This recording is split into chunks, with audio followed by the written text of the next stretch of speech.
نوری نەمر بەرجی شەشەم نووسینی مامۆستا محەممەد فەتحوڵڵا گولەن.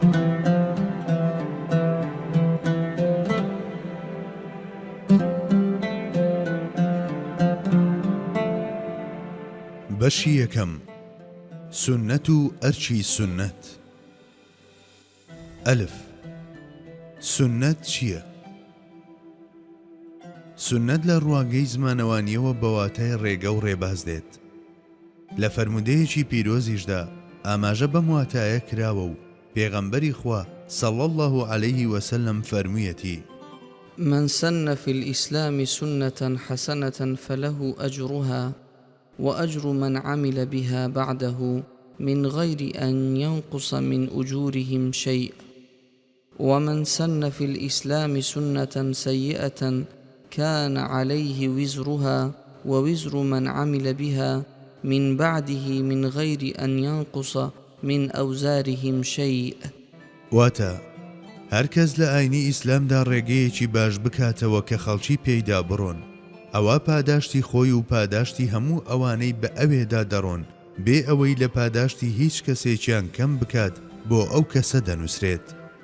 هەر کەسیش لە ئیسلامدا ڕێگەیەکی خراپ بکاتەوە، ئەوە تاوانی خۆی و ئەو کەسانەی بەو ڕێگایەدا دەڕۆن بێ ئەوەی لە خراپەی هیچ کامێکیان کەم بێتەوە بۆ ئەو کەسە دەنووسرێت.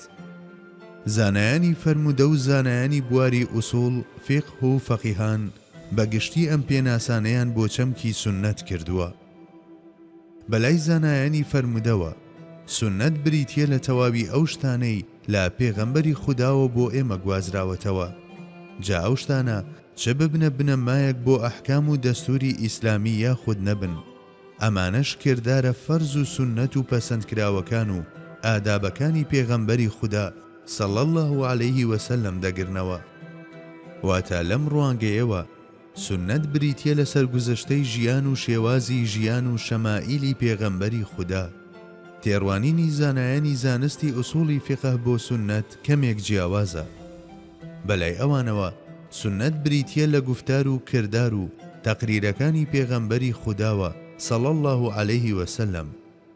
واتە سنەت ئەو وتانەی لە زاری پێغەمبەری خودا دەرچوون و ئەو کردارانەی کە ئەنجامی داون و ئەو هەڵوێستانەشی دەگرێتەوە بەرامبەر کردارێک کە هاوڵان ئەنجامیان داوە و ئەو بێدەنجی هەڵبژاردووە لە بەرامبەریانەوە.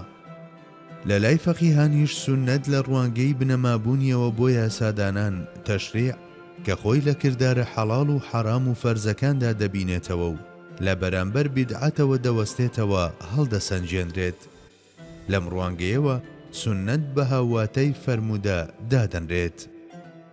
فەرمودە ناوێکە لە چاوجی تەحدیثەوە کە بە واتای هەوڵدان دێت. لە سەردەمەکانی دواتردا بە تەواوی ئەو وتە و کردار و تەقریرانەی دراونەتە پاڵ سەروەرمان وتراوە فەرمودە. ئیبن حەجەر دەڵێت لە فەرهەنگی شەریعەتدا مەبەست لە فەرمودە حەدیث یاخود ئەلحەدیث النەبەوی بریتیە لە تەواوی ئەو شتانەی دەدرێنە پاڵ سەروەرمان. هەندێک لە زانامەزنەکان حەدیثیان بە تەواوی ئەو شتانە داناوە کە خاوەنی تایبەتمەندی ئیلاهی نەبێت، واتە لە تایبەتمەندیەکانی قیدەم و ئیجازەتی لە خۆدا هەڵنەگرتە بێت، کە ئەمەش لە ڕوانگەی ئامادەکردنی بۆ یەکەم خاڵی جیابوونەوەی نێوان قورئان و سنەت هەتا بڵێ تێڕوانینێکی گرینگە.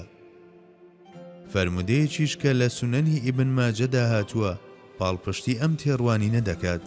ئیبن مەسعود لە پێغەمبەری خودا صلی الله عليه وسلم دەجێڕێتەوە فەرموویەتی: إنما هما اثنتان الكلام والهدي فأحسن الكلام كلام الله وأحسن الهدي هدي محمد.